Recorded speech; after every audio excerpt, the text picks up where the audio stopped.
Two things fill the mind with ever-increasing wonder and awe the more often, and the more intensely the mind of thought is drawn to them, the starry heavens above me and the moral law within me.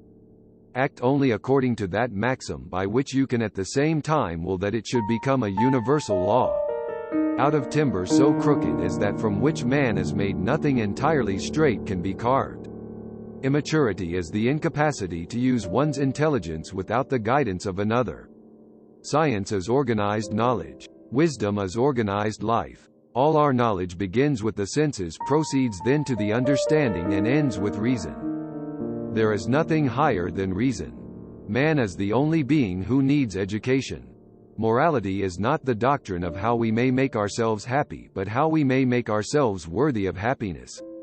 The only way to escape the personal corruption of praise is to go on working. One is tempted to stop and listen to it. The only thing is to turn away and go on working. Work. There is nothing else. I had to deny knowledge in order to make room for faith. To be truthful is not merely to utter the truth, but to live truly, to think truly, and to feel truly. A man who is free to choose his own way of life can live a life worth living. Act in such a way that you treat humanity, whether in your own person or in the person of any other, never merely as a means to an end, but always at the same time as an end. All the interests of my reason, speculative as well as practical, combine in the three following questions. 1.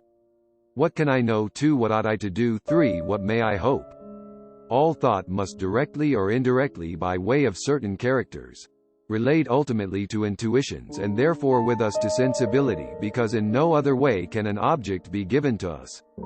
A good will is good not because of what it performs or effects, not by its aptness for the attainment of some proposed end, but simply by virtue of the volition that as it is good in itself and considered by itself is to be esteemed much higher than all that can be brought about by it in favor of any inclination. All experience is an arch to build upon. Only the descent into the hell of self-knowledge can pave the way to God's peace.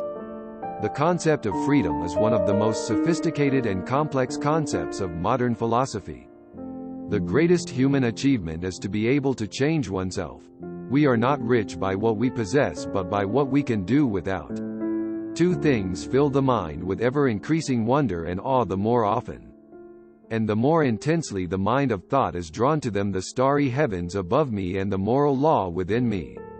Human reason has this peculiar fate that in one species of its knowledge it is burdened by questions which, as prescribed by the very nature of reason itself, it is not able to ignore, but which, as transcending all its powers, it is also not able to answer. The mind is the master of the body, and the mind that masters itself is the master of all. Always recognize that human individuals are ends in themselves, and do not use them as means to your end.